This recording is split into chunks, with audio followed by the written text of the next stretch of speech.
Hi mga palangga! In this video, I'm going to share with you about the pros and cons of having multiple credit cards. Pero disclaimer lang po, all of the information I share ko sa inyo is based from my own experiences and judgment, so please take this video with a grain of salt. Meron akong ginawang video before na may topic na how many credit cards should I have? At kung hindi nyo pa yung napapanood ng video na ito, I've mentioned in that video na nire-recommend ko talaga to have one credit card only. Especially dahil kakastart ko pala magka-credit card that time at hindi ko pa masyadong gamay kung paano nag-work yung mga credit card. Although may idea na ako, pero dahil sari-sari yung mga processes ng bawat banks, bawat credit cards. So, I recommended in that video na one credit card is enough. Pero habang tumatagal, I have realized na parang hindi siya enough. Especially, ito yung credit card ko. Ito yung pinakauna kong credit card, BPI-MR Cashback Credit Card. So, habang tumatagal, nakikita ko yung mga limitations nitong card na ito. At nararamdaman ko na parang hindi masyadong rewarding, ganun ka-rewarding yung iba kong mga spending. Kaya nakakaramdam ako na hindi siya enough. So, that's the reason why I started to apply and get more credit cards. So, from one credit card na meron ako before, right now, meron na akong 4 na credit cards. And now, since na-experience ko na nga magkaroon ng madaming credit cards, share ko sa inyo mga palangga kung ano nga ba yung cons or disadvantages of having multiple credit cards. And number 1 disadvantage mga palangga is difficult to manage. Isa din to sa mga reason kung bakit ayaw ko talaga dagdagan yung credit card ko before, which is preferred ko talaga 1 lang para hindi na madagdagan yung additional responsibility ko kasi getting more credit cards, getting more responsibility dahil pinagkakatiwalaan tayo ni bangko para dito sa additional credit card. So, tataas din yung responsibility natin at the more credit cards din tayo, so medyo naisip ko din na baka may hirapan akong i-manage kasi additional bills na naman, kailangan kong bantayan, additional payments naman yung kailangan kong gagawin every month. So, ayun yung naisip ko na madadagdagan na naman yung mga task ko na may panibago na naman ako i-monitor ng mga bills. So, yun yung iniisip ko before kaya parang nahihirapan talaga ako na mag-decide kung kukuha pa ba ako ng additional credit card. Kaya kung ayaw mo ng additional responsibility, so maybe stick muna tayo sa isang credit card talaga as advice ko pa rin. So, kung nahihirapan kasi isa mong credit card i-manage, how much more pa kung dadami yung credit cards mo, diba? So, mas lalo pa tayo mahihirapan.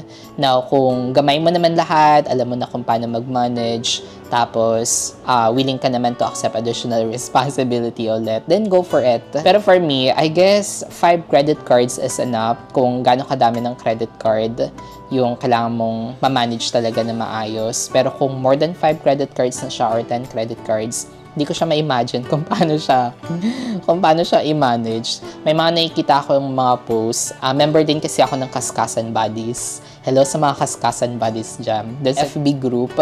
So, madami yung nakikita mga posts doon na sobrang dami nilang credit cards like more than 20 credit cards, padamihan talaga ng credit cards. So, hindi ko ma-imagine kung paano nila na-manage yung mga credit cards na yun sa ganun kadami. Pero for me, personally, siguro dahil kakastart ko pala mag-credit cards, magkaroon ng additional credit cards, I guess yung kaya ko lang is mga nasa 5 credit cards or maybe less than 5 credit cards. And the second cons or disadvantage of having multiple credit cards is more security risk. Sa mga past credit card videos ko, may mga nag-comment sa akin doon na don't get more credit cards daw kasi more risky talaga siya, which is I totally agree naman kasi naisip ko din na what if dumating yung time na mawala yung wallet ko, manakaw yung wallet ko, wag naman sana. Tapos nandun lahat ng mga credit cards ko. So, madaming maapektuhan kasi madaming makakompromise kasi lahat ng laman ng wallet ko, lahat ng mga credit cards ko doon is makakompromise, especially kapag gagamitin nung kumuha o nagnakaw ng wallet ko. So, madami talaga makakompromise kapag madami kang mga credit cards or madami kang bitbit na credit cards. Hindi man siya in the form of cash, hindi man siya pera natin, pero may value pa rin yung credit card na yun, which is pera yun ng bangko na pinagkatiwala sa atin. Kaya nga, additional responsibility pa rin natin kung ano yung mangyari sa ating credit card. Kaya, ayun, more risky din talaga siya. Kaya doble ingat talaga yung dapat natin gawin, especially kung madami tayong credit cards. Ang ginagawa ng ilan, especially sa mga madaming credit cards, tapos may time na hindi nila nagagamit yung ibang credit card nila, is nalagyan nila ng lock doon sa mobile banking. Tapos may option kasi doon. May ibang mga mobile banking na may option magkaroon ng lock feature. So, Yun yung ginagawa ng iba. Pero again, parang additional task naman siya na kailangan lagi natin ma-check, na lagi natin i-on and off yung mga lock feature kapag gagamitin natin siya or hindi natin siya gagamitin. Dahil nga, the more credit cards we have, the more risky na siya kasi nga, laki nung bit-bit natin na amount, madaming types ng credit card. So, risky siya, kaya the higher responsibility din yung kailangan nating pagtuunan dito sa mga credit cards natin. And the third cons naman or disadvantage is creates confusion. So, nung nagkaroon ako ng madaming credit cards, nadagdagan yung mga credit cards ko. Nung 1 or 2 pa siya, okay pa. Pero ngayon naging 3 and 4 na siya. So, medyo nalito na ako kung ano ba talaga yung card na gagamitin ko. Especially every time na mag-spend ako. So, napapaisip na ako, ano bang card na dapat kong gagamitin dito sa spending na to? So, it creates confusion. And how much more kung ang credit cards mo is more than 5, more than 10, di ba? Di ko ulit ma-imagine. Aside from managing the credit cards, di ko rin ma-imagine kung paano mo maisipin kung ano yung card na dapat mong gamitin sa bawat transaction mo. Siguro, alam natin, may iba sa atin na may best tayong credit card na palagi natin ginagamit, na feel natin very rewarding, pero sayang naman yung ibang mga credit cards na hindi natin mai-utilize. Kaya naman, magkakaroon talaga ng confusion, especially kapag madami tayong credit card. So, madami tayong options na pagpipilian kung ano nga ba yung card na gagamitin natin for this specific purchase or spending. Additionally, yung ibang mga credit cards natin is may mga annual fee din yan. Hindi naman lahat ng mga credit cards is no annual fee. Depende na lang kung lahat ng mga credit cards na na-retain mo is no annual fee, then that's good. Kasi okay lang sa'yo kahit hindi mo siya spend. Pero karamihan ng mga rewarding na credit cards is meron talagang annual fee.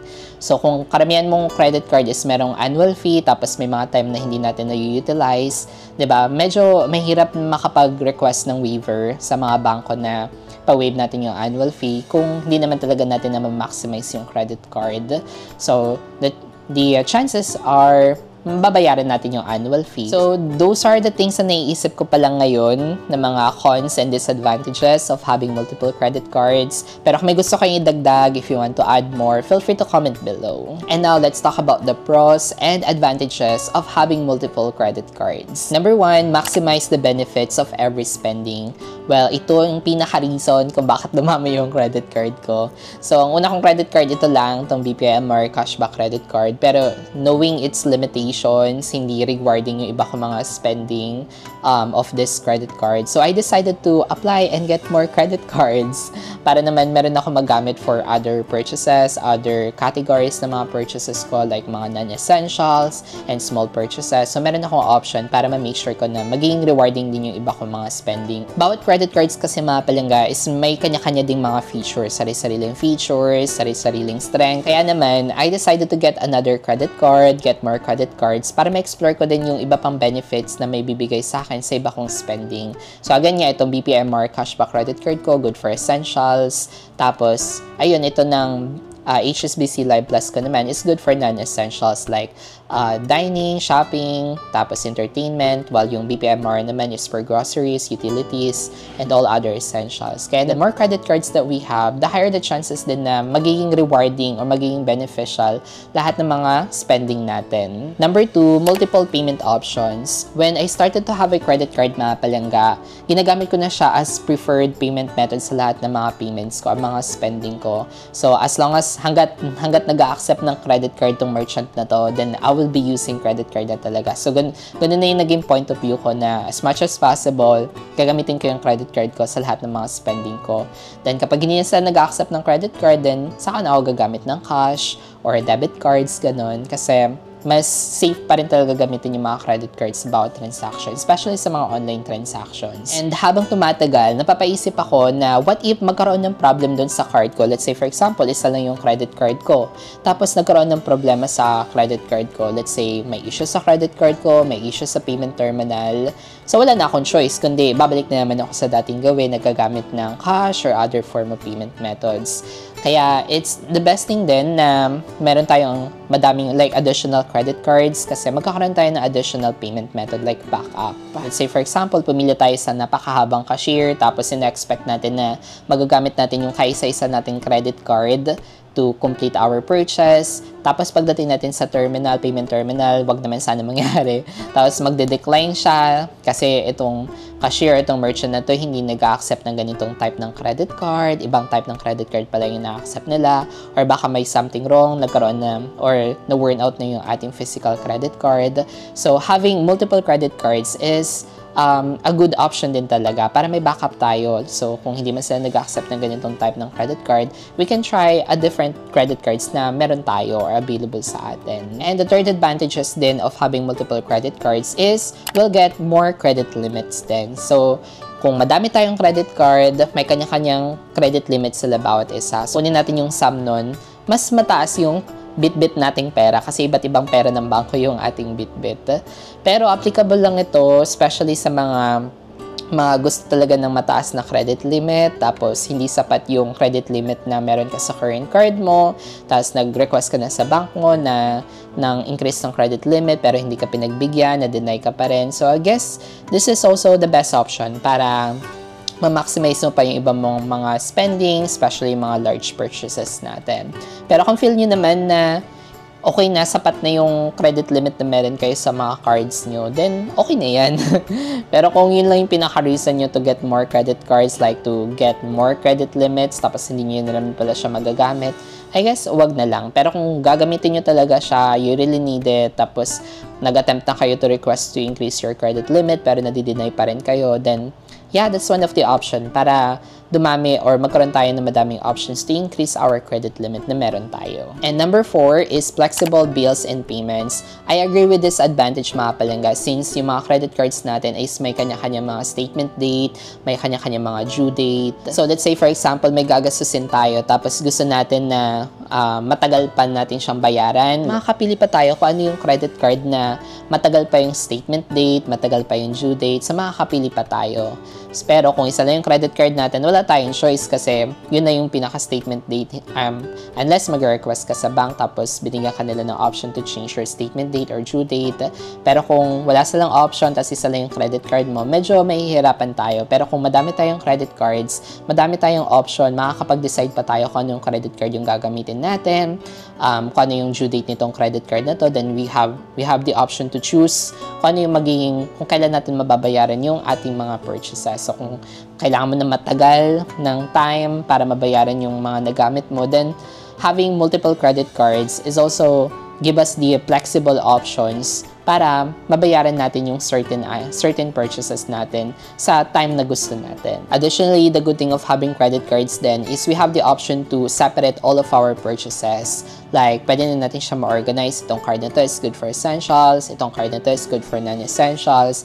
Itong certain card na ito is good for installment and the other ones for backup. So, madami na tayong options. Magiging organized na siya kung madami tayong credit cards. Yun nga lang, kailangan pa rin talaga nating alamin kung ano yung mga benefits ng bawat credit card para alam natin kung kailan ba natin siya gagamitin. Yun pa lang yung naisip ko ngayon about advantages and pros of having multiple credit cards. Pero kung may gusto kayong idagdag mga palangga, feel free to comment below ano pa ba yung mga advantages and benefits of having multiple credit cards. And I hope na naging helpful itong topic natin for today. If yes, please give this video a thumbs up. And if you haven't already, please consider subscribing to my channel for more contents like this. Again, this is John Paul, and always remember to be kind to yourself and to others. See you in our next vlog. Bye!